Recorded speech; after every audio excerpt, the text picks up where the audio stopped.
Yeah, when I first came in personally, it's a very scary moment, scary time for me because I've always been super healthy, a lifeguard, everything, athletic and gymnastic, everything, did a little bit of everything, cycling, and to find out and to see myself deteriorate like that from some sickness that's inside of me that I had no control over.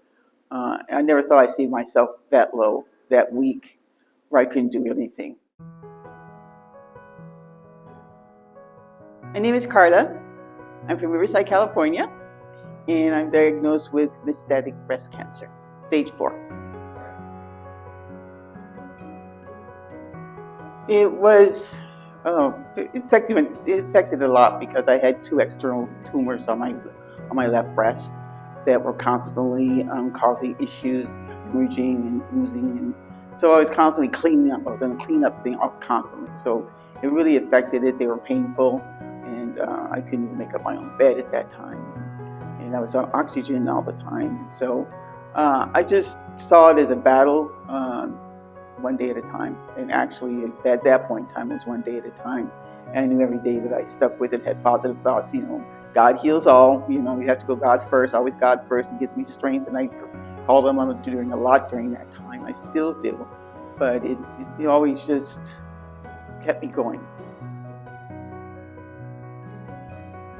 Oh, I was faith-led by this. My mom in 2013 had died from cancer, although she did have breast cancer in her 70s, and she had double mastectomy, and we thought it was all gone, and she actually passed when she was 94, so she survived it. But the week that she passed, we found out that she had also developed stomach cancer that the doctors hadn't even seen.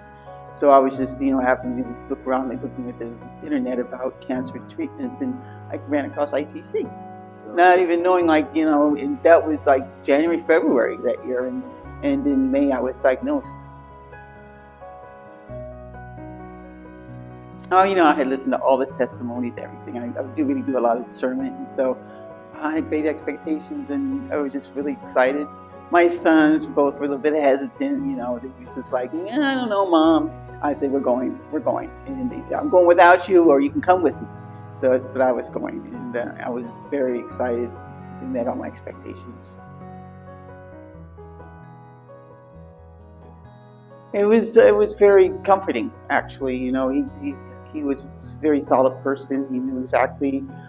His eyes are very, very, very telling. And I love it when someone looks you directly in the eye, no wavering. He looks right into your soul, and he's truthful, and he's truthful, and he knows how to the right things to say to comfort you and to let you know exactly what's going on, and he'll answer any question that you have, and so you always know where you stand, where your condition stands, and he's a very, very positive person, which is always excellent. They're quite comfortable. Some of them are soothing, actually. Other than a poke, you get your poke from the IVs coming in, and that's about it. The treatments are very, very non-invasive, and they're actually, you sit there and you get them, and you're feeling comforted, and knowing that things you're going to get results. You just know, and then you sit there, so you just have great expectations, and know the expectations are going to be met. Oh, it's all been excellent from day one. It's very open, very, very, Holy Spirit-led staff, I would say. You can feel them here very strongly, moving through everyone. If no matter what their job is here, everyone seems to know you, and everybody greets you, and it's very uplifting and very positive atmosphere, and everyone's so very friendly.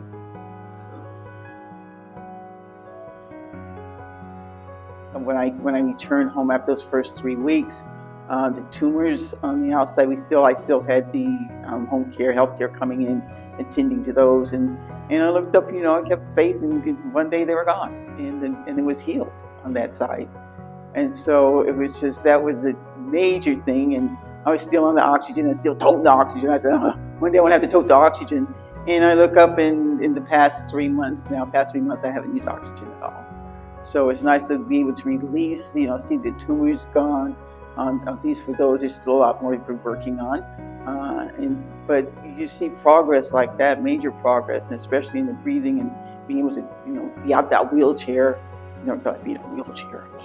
So, not the wheelchair, and I can breathe on my own, and I'm just moving forward, winning each battle. So soon the war will be won. That's it. So it's always been a nice experience. It still is. I was just shocked because I hadn't been here in like decades, and that is the way it's grown. And it's really a beautiful city. So people are so nice here. We always have it's a very relaxing, calming city. It's nice. The news doesn't do it justice. There's no if on this one. I'm always actively advocating ITC. Always. And I've got one person up there in Washington State. I've got people calling me from prayer groups that their husbands and with their wives having the same condition I do. And I said, you gotta go. You have to go. I said, the doctors, even this morning, my nurse from my oncologist office said I'm terminal. I said, you need to bite your tongue.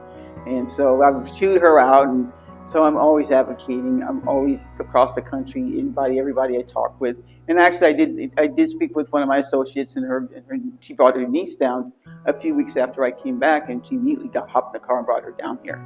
And she had, I think, diabetes, which was bad, but they were able to help her, and to somewhat. She went back, and she's being okay. She's doing better.